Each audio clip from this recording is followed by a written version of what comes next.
Assalamualaikum warahmatullahi wabarakatuh. Perkenalkan, nama saya Ahmad Zakir. Saya mahasiswa psikologi angkatan 2019. Di sini tujuan saya membuat video ini untuk memenuhi mata kuliah psikologi bencana. Di sini rekan saya berperan sebagai korban kebakaran, yaitu pada kebakaran yang terjadi pada tahun 2010. Nah, kebakaran itu terjadi di salah satu desa yang ada di Provinsi Jambi. Nah, sebelumnya bolehkan kakak memperkenalkan terlebih dahulu?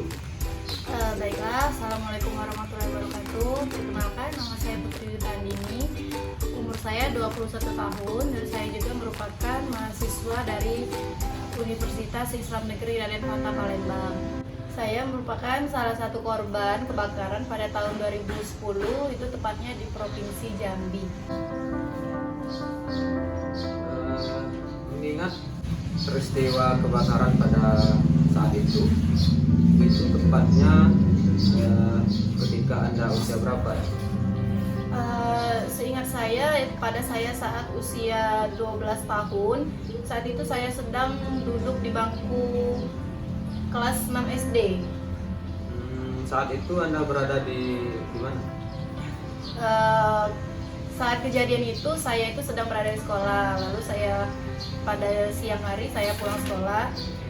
Ketika saya pulang sekolah itu saya sudah melihat rumah saya itu mengalami kebakaran, serta rumah tetangga juga mengalami kebakaran juga.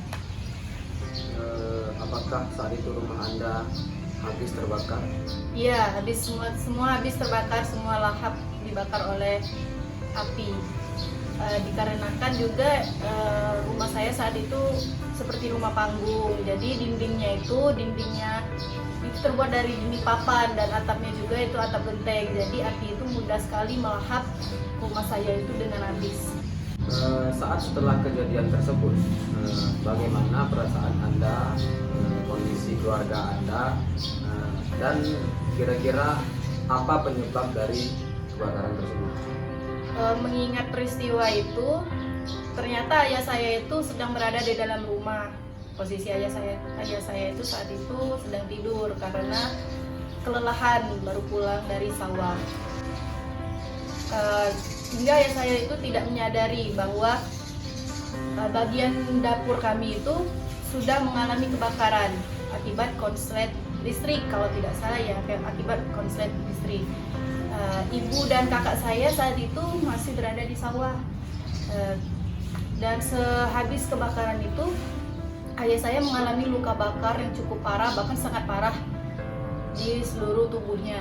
Saat dibawa ke ruang IGD di salah satu rumah sakit di Provinsi Jambi saat itu, dokter sudah menyatakan bahwa ayah saya sudah tidak dapat diselamatkan lagi. Jadi ayah saya itu sudah menghembuskan nafas terakhirnya dan meninggal dunia pada saat itu.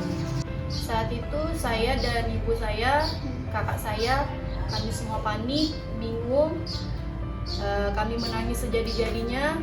Rumah kami habis terbakar, lalu ayah saya juga meninggal dunia akibat peristiwa tersebut. Setelah kejadian itu, bagaimana kondisi Anda pada saat itu?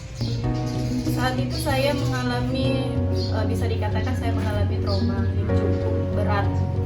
Menurut saya itu adalah trauma yang cukup berat bagi diri saya. Ekonomi kami pada saat itu sangat sulit, di mana harta kami habis, yang tersisa hanya sawah saja, dan kami tinggal bersama nenek kami di Musi Banyuasin. Kemudian saya itu mengalami traumanya seperti ini. Saya seringkali mengalami ketakutan yang berlebihan, bahkan ketika di malam hari, ketika mau tidur, saya itu sering mengingat kembali kejadian kebakaran itu, di mana api itu sangat besar melahap rumah kami dengan habis.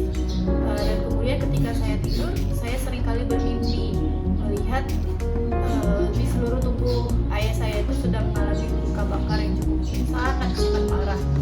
Dan mimpi tersebut membuat saya sering terbangun di malam hari. Kemudian saya meneteskan air mata dan saya menangis kembali mengingat kejadian tersebut. Hingga saya mengurung diri di kamar,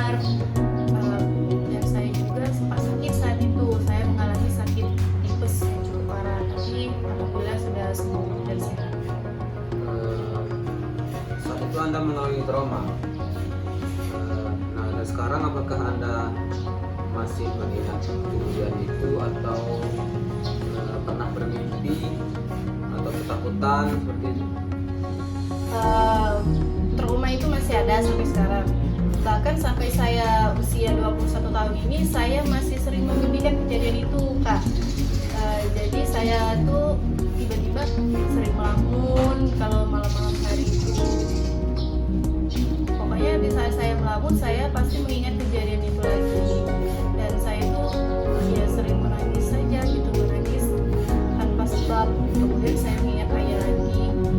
Sampai saat ini juga saya juga tidak berani untuk pulang ke Jambi karena saya tidak mau mengingat, tidak sanggup mengingat rumah yang dulunya dilengkapi oleh satu keluarga itu, di mana keluarga itu bahagia, dan sekarang itu hanya tinggal kenangan saja gitu.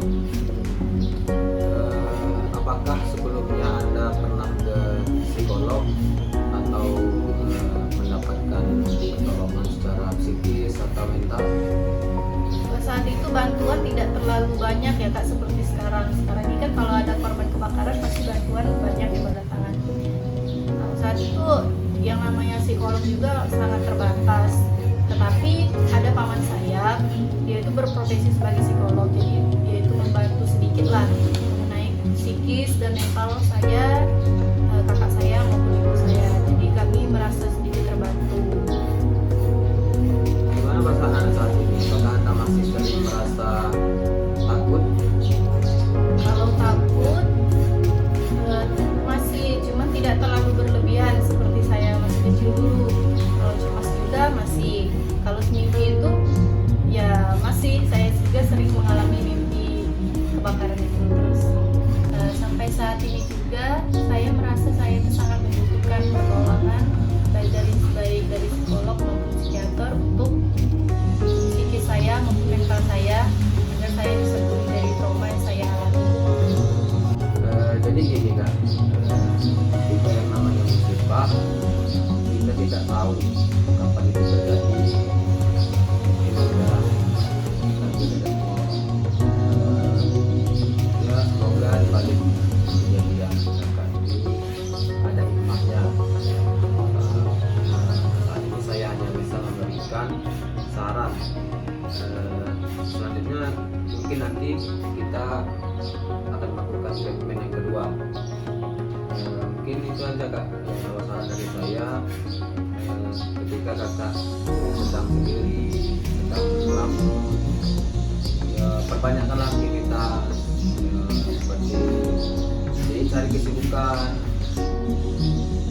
bersama teman-teman, melakukan aktivitas yang Kakak sukai, ya ikutilah aktivitas sosial, baik dalam organisasi maupun dalam masyarakat. Baik Kak, mungkin itu saja saran dari saya. Terima kasih juga untuk Kak Ahmad Zakir atas saran-sarannya. Saya sangat mengharapkan Kakak bisa membantu saya pada pertemuan kita selanjutnya nanti. Baik Kak. Baiklah, sekian video singkat dari kami. Apabila terdapat kesalahan, kami mohon maaf kepada Allah Subhanahu wa taala. Wabillahi taufiq wal hidayah. Assalamualaikum warahmatullahi wabarakatuh.